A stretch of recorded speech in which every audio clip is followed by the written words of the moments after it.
Welcome to another edition of SRBX's podcast, Construction Zone, where we dig into and discuss emerging issues of politics and policies impacting the construction industry.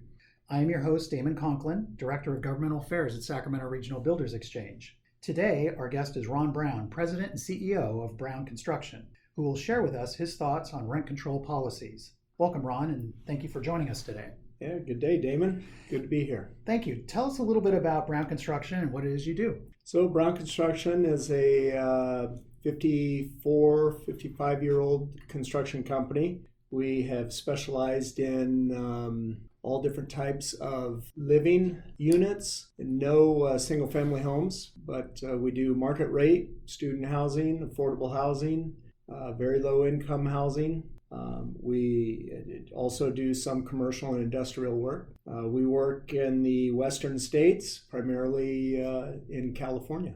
As you know, earlier this year, there were several signature gathering efforts throughout the state in various cities to put some sort of rent control on their local ballot, and Sacramento was one of them.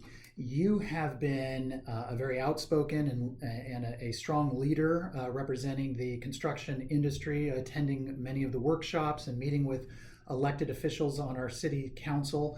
Can you tell us a little bit about that process and what got you involved? Absolutely.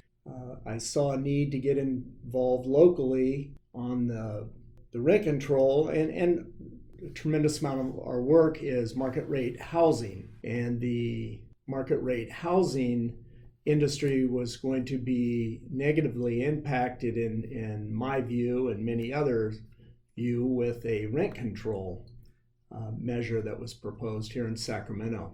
Sacramento, in our view, is just now starting to really excel in the building industry. It's just starting to take on with some nice sized projects locally, and what we were finding is a lot of the national development companies, when they started hearing of rent control, they were looking at pulling their funds out of Sacramento and backing off of some substantial projects, which then in turn would mean less housing. So I felt it was important to get involved and put my foot in it. And as you said, I've been involved in a lot of the workshops and meetings with different elected officials and the mayor, and attending city council meetings and just being an advocate for pro-build. What are you hearing from others in the industry, some of your colleagues from other companies, about rent control and what it would mean to the commercial construction industry? Well, I think we're all on the same page, is that the more restrictions that we have, the less we're going to be able to build and the more it's going to cost. And we've seen a substantial rise in construction costs over the last few years, and just putting more obstacles in the way and having less to build is only going to make things worse from a building standpoint, and costs are just going to continue to escalate, and supply is going to diminish. What do you think is, or what have you identified as some of the key barriers inhibiting the investment and development and construction of multifamily housing? From some estimates we've seen at a statewide scale gaps of about 100,000 units annually. What is preventing that from happening? Costs, construction costs, labor costs, and labor supply. That's been the biggest hurdle. We've all been experiencing this throughout the state, especially on some of these large multifamily projects. You'll have individuals that are on your payroll half the day, and then the second half of the day they're on the job next door to you, making $1 more or whatever an hour. And it's been really hard for the trades to keep pace with the workload versus the labor availability. So it's been very difficult, and all that has done is just raise costs because it's supply and demand of labor. What do you see elected officials and policymakers being able to do to help partner with us to address the crisis that is with affordable housing? Well, I think they need to take a step back and look at the current supply of housing realistically and not with a knee-jerk reaction. They need to listen to the development companies who are wanting to develop in their communities and figure out ways to create paths of entry to make the projects easier to come by, easier to build, faster turnarounds on permits. The mayor locally has talked about that through permit simplicity, which and that has shown benefits. But until they start doing that, these projects are just getting bogged down more and more with delays, and the more delays, the more chance of missed markets and additional fees that get put on these projects that just ultimately stop the projects. And we've seen quite a few where that has already happened. Yeah, I know when we've talked, I've always heard over and over again, it's the 3 L's: labor, land availability, and local government restrictions. And those are the kind of the 3 pillars that create barriers from a development and construction standpoint.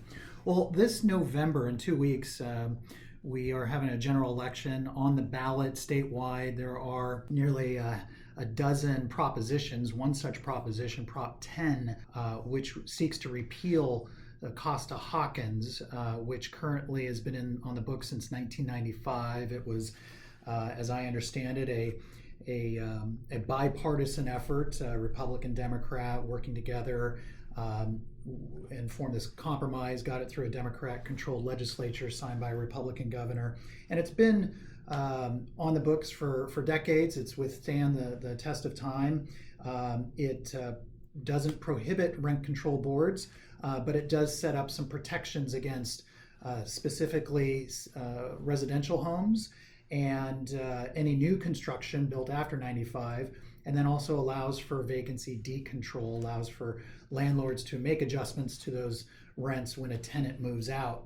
And advocates for Prop 10 seek to repeal all that. How do you see that playing out in the construction industry? What impacts do you see? Well, I think the impacts would be huge, negative impacts to the construction industry, and they'd be immediate. They wouldn't be over a long period of time. You would see a lot of these projects statewide just stop. They're already expensive projects, as we all know. They're the developer does always get blamed for making too much money, but that's just not the case. There's just construction costs are high, the labor is high. As we just said a minute ago, all of the fees are high. And when you then put the caveat that you could have a rent control board in place that now can dictate what your rents are going to be.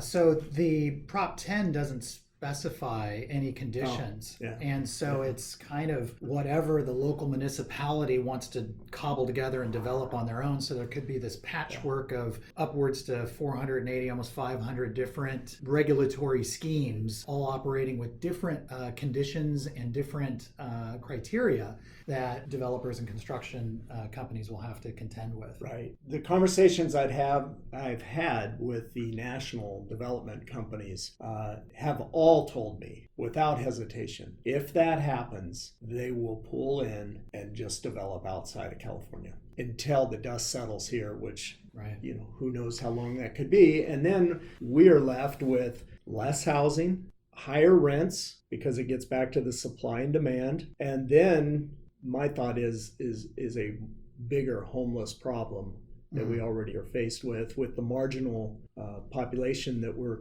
dealing with. So to summarize, from what I understand and what I'm hearing is that if Prop 10 were to pass, it doesn't build a single unit, it doesn't drive down a cost of a single unit, but it actually would have the spillover effect of having a chilling effect on development and construction of multifamily housing, and actually have the reverse effect. We'd actually see a reduction in construction of it. People would just pull out, capital investment would come out of the state. and go elsewhere, build elsewhere. And we would have really a chilling effect on the multifamily affordable housing market here in the state of California. Absolutely. I see it as a punitive solution rather than looking at something that I believe we should be looking at bolstering back the redevelopment agencies. They're the professionals. They know how to develop and build that type of product. That is the group who's going to suffer the most, is the, as I said earlier, the marginalized population, the ones that are already on the fringe, already having a hard time paying their rent. When you stifle the building of the market rate, that's going to force those people then to look for something other type of living, which is just going to compress and push down further and further. And the ones that are going to be really hurt by it is the ones that are barely able to afford their rent anyway. It's not going to affect the guy that's in the Bay Area making great wages anyway and can afford $2,000, $3,000 a month for a 2-bedroom. It's going to hurt him. But the guy that can barely afford $500 a month, that's the person that's going to be negatively impacted. Well, thank you very much. I appreciate you sharing your thoughts. Any final suggestions or recommendations to those that are listening, how they can get more involved? Well, I think it's really important for people just to get involved and get involved locally. Not just on the state level, but look at your local community, look at your local leaders and tell them how you feel about this and open your eyes to the fact that this is a negative situation to have more control, which will in turn then hurt the marginalized populations. I think stay involved, tell your local leaders, you elected them, tell them how you feel regardless of if they're what side of the aisle they're on. They need to know where you stand and what's best for your community. Well, thank you. I think that's a great point. Again, thank you so much for sharing your thoughts on rent control policies and Prop 10 with our listeners. To learn more about other podcasts and what SRBX is doing on behalf of the commercial construction industry, please go to srbx.org and go to the advocacy tab. Thank you.